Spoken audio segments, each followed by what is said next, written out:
오늘이 12월 13일입니다. 32년 전 오늘은 서울에서 열린 5차 남북 고위급회담에서 남북 기본합의서에 합의하고 서명했습니다. 저는 그때 사무관이었는데 그 현장에서 폐회 연설문을 썼던 기억이 지금도 생생합니다.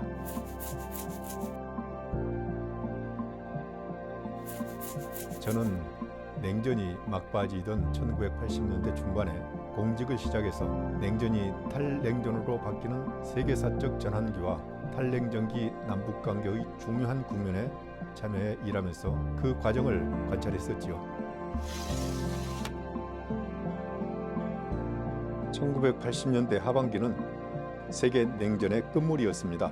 소련은 개혁 개방을 하고 미소 간에는 중거리 핵전력 협정 등 큰 변화들이 있었습니다. 그러나 한반도는 냉전의 최후 전선으로서 치열한 대결의 나날을 보내고 있었습니다. 북한은 칼기 폭파 등 대한민국의 체제 전복을 위해서 공세와 선전 선동을 계속했습니다. 그리고 국내에서는 운동권의 반체제 운동이 극렬하게 진행되었었죠. 김일성으로서는 그때가 남한의 반체제 세력과 통일전선을 형성할 수 있는 유리한 정세였다고 봅니다.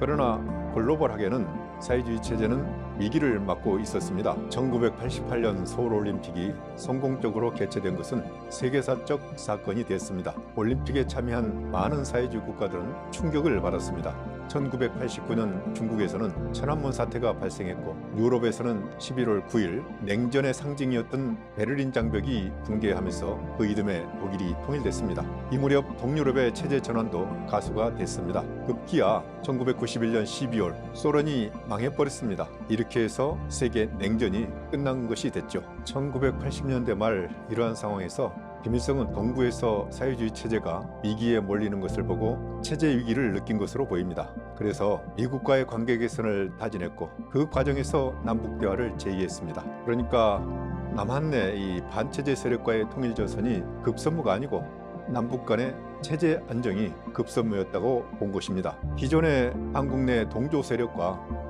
통일전선을 선택하기보다는 미국과 또 한국과의 관계 개선을 통해서 체제 안전을 추구하게 됐습니다. 반면에 우리는 88 서울 올림픽의 성공을 위해서 소련, 중국 등 동북권과의 화해를 모색했습니다. 1988년 7월 7일 남북 교류와 대공산권을 향한 외교 선언인 77 선언은 그렇게 해서 발표됐습니다.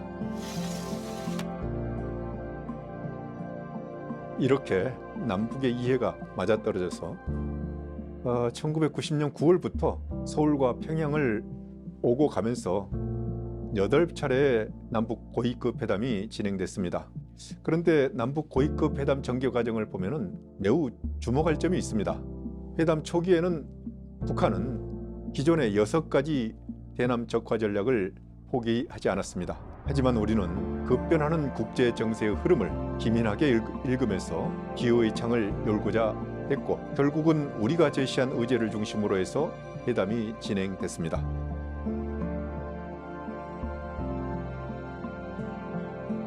어, 1991년 하반기에 들어서면서 북한의 태도가 급변했습니다. 자기들 주장을 모두 철회하고 우리 측 주장을 수용해서 1991년 12월 13일 서울에서 개최된 5차 고위급 회담에서 남북 기본합의서를 체결했습니다. 더 나아가서 12월 말 한반도의 비핵화에 관한 공동선언까지도 합의했습니다. 북한이 그렇게 태도를 급변한 원인이 궁금할 텐데요. 1991년 8월 공산주의 종주국 소련에서 강경 군부 쿠데타가 발생했는데 이것이 실패했습니다. 그리고 동유럽에서도 체제 전환이 가소가 됐습니다. 그 영향으로 북한 내부의 경제 사정도 최악으로 치닫게 됐습니다. 그때 김일성은 덩소평을 만났는데 덩소평도 조속히 남북관계를 개선하도록 요구하고 있었습니다. 김일성은 결국 그런 악재 속에서 체제 유지 전략으로서 조속히 남북관계를 안정시킬 필요가 있다고 판단하는 것으로 보입니다.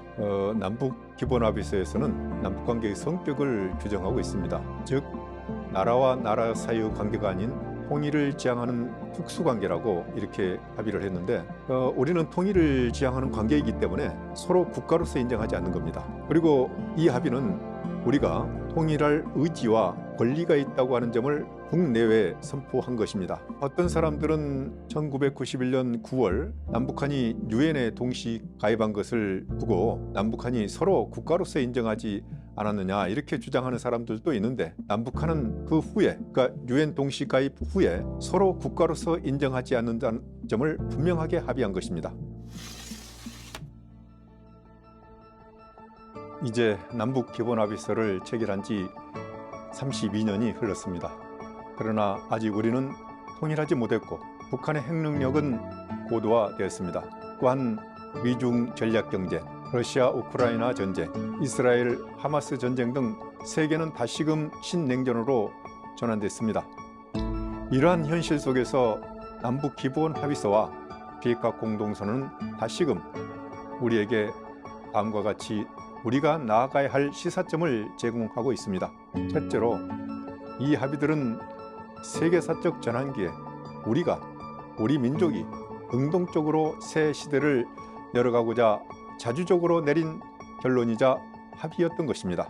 둘째, 한반도의 평화와 남북관계 발전 그리고 통일을 위해서는 중요하고 반드시 이행되어야 할 합의입니다. 즉, 더 좋은 합의가 나올 수 없을 정도로 완벽하고 정교했던 합의라고 평가할 수 있습니다. 셋째는 32년이라는 세월이 지났지만 다시 남북관계를 개선하려면 이러한 합의가 복원되어야 할 것입니다. 북한은 1991년 합의를 파기하고 핵개발에 매진했습니다. 지금은 핵무장을 완성하고 그 핵으로 동족인 우리를 공격하겠다고 이어가고 있습니다. 북한이 비핵화되지 않으면 한반도의 평화와 신뢰, 협력은 불가능합니다. 북한도 장래가 없습니다. 북한은 핵을 포기하지 않으면 미래가 없다는 점입니다. 북한 경제는 30년 동안 좋아진 게 하나도 없습니다. 이는 한반도 통일에도 불리할 수밖에 없습니다. 북한이 핵무장했지만 북한은 물론 그 누구도, 주변 국가 그 누구도 좋아진 게 없습니다. 남북기본합의서 32주년, 북한이 그 당시의 합의와 정신을 복원해서 비핵 평화, 비핵 협력의 길로 나오기를 바랍니다.